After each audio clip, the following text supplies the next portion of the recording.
I've been on my own personal journey of learning as I've been going through learning to be an effective kata coach. And I wanted to share really my personal lessons, and maybe some of the lessons I'm learning will apply to some of you. When the book was published and I read it. And I got to say, my first impression was, wow, this was another moment when I kind of sat back and said, okay, this changes the landscape for at least for me.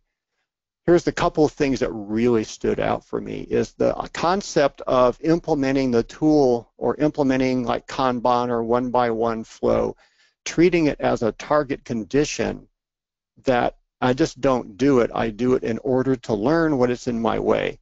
That was really an eye-opener for me. And the other one that I loved was, okay, here's how to be a coach. Ask these questions. That was really awesome. So where am I? I'm a novice coach, and novice coaches, I think, they're just reading the questions. They ask the questions. So my obstacle, the curse of knowledge. I knew a lot about the tools, and I could ask these awesome questions. So I understood the questions. I understood their purpose. I knew how to answer the 5 questions. I didn't know how to teach the learner to answer the 5 questions.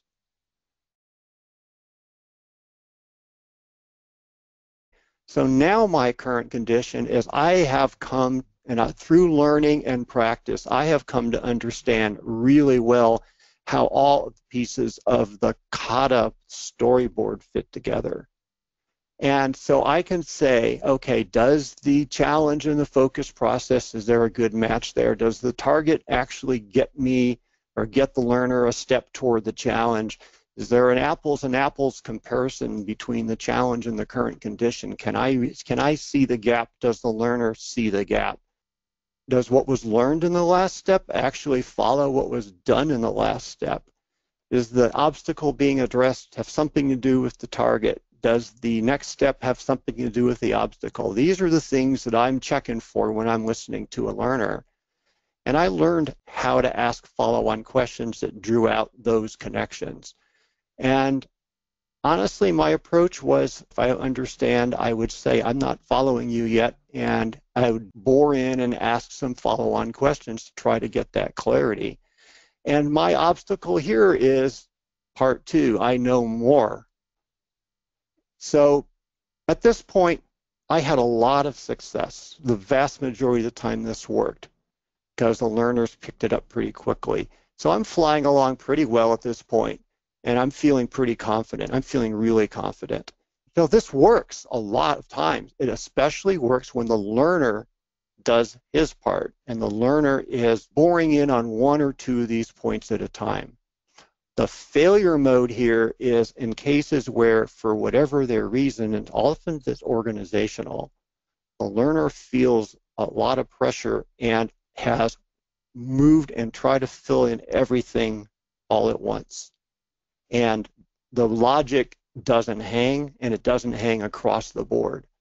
So I'm a coach. I run into that situation. I try to fix it all. I try to go through this entire set of linkage step by step by step, and I'm trying to do it in a short period of time because I got to move on to the next round. So what does a learner experience at this point is they see this. This is what the learner is experiencing if I am just blasting away. Is, you know, that's not exactly a learning experience for the learner. And what am I doing? I'm introducing fear here. My obstacles, again, curse of knowledge, more knowledge, but I'm still focused on the process. I'm not focused on the learner.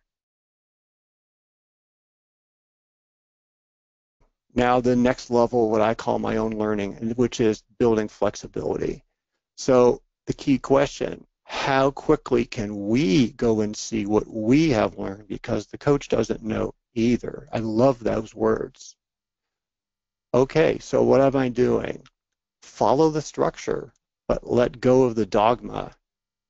The coach's job is to grasp that threshold of knowledge and pull the learner back from that edge. So it's not like this.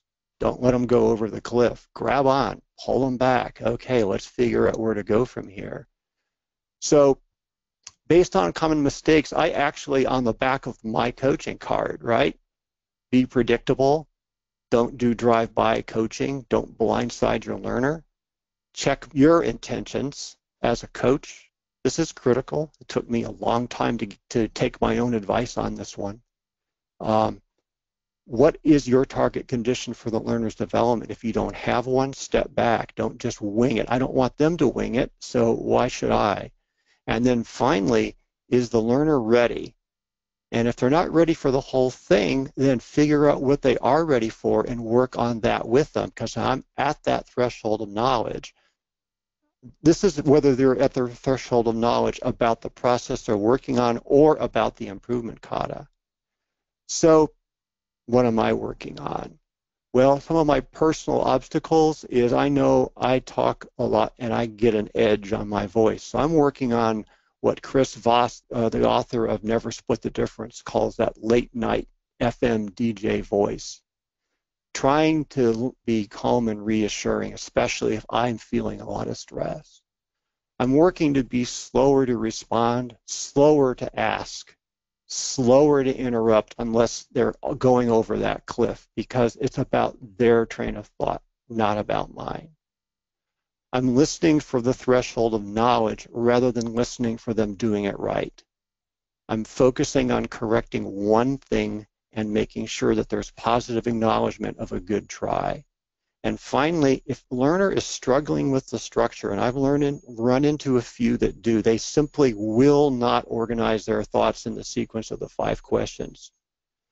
Okay, well, the answers are more important, so just get them talking, and I fill out a mental checklist.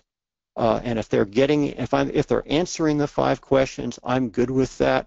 My follow-ons are to fill in the gaps. So that's kind of where I'm at as a kata coach.